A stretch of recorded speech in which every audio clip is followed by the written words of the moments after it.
Primeiru Ministru se halo vizita ofisial para Rusia, hodi hametin relasaun bilateral no promove kooperasaun entre nasaun rua. Xefe Governu se ba Portugal, hodi partisipa seminariu ida no hasoru malu ho Estudante Timoroan sira e área Direitu.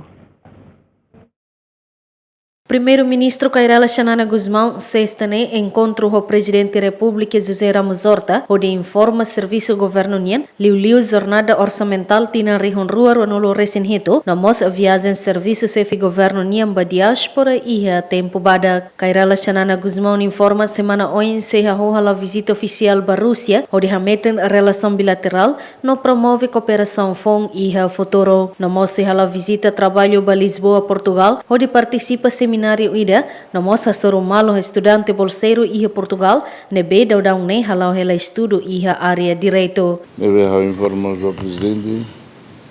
segunda-feira a Rússia ne ba ASEAN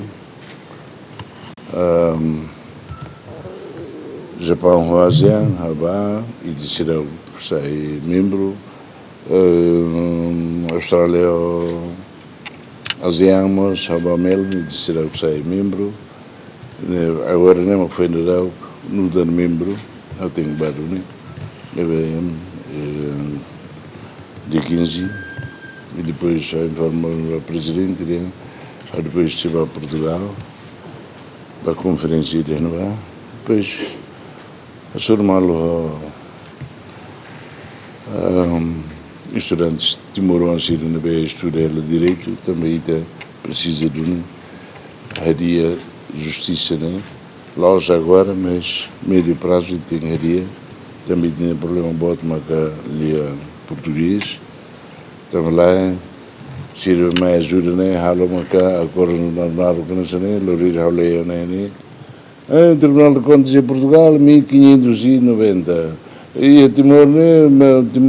o Tribunal de Contas estou em julho de 1977 e também o Tribunal de Contas funciona nem do Nimacam,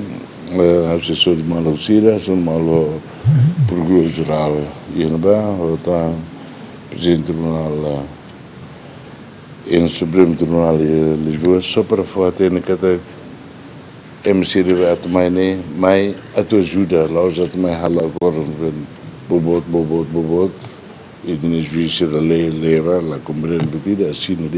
Forra no enfalicata Primeiru Ministru relasaun Guzmão, quinta-ne foi em fila Rusia Vietnam, foi em hala visita oficial durante Lorantolo, onde hametin relasaun bilateral no mos assina acordo hat e a área educação, ensino superior e isenção visto ba portador passaporte comum no cooperação e a área comunicação entre Tatoli IP, o Vietnam News Agency. Equipa cobertura Xefe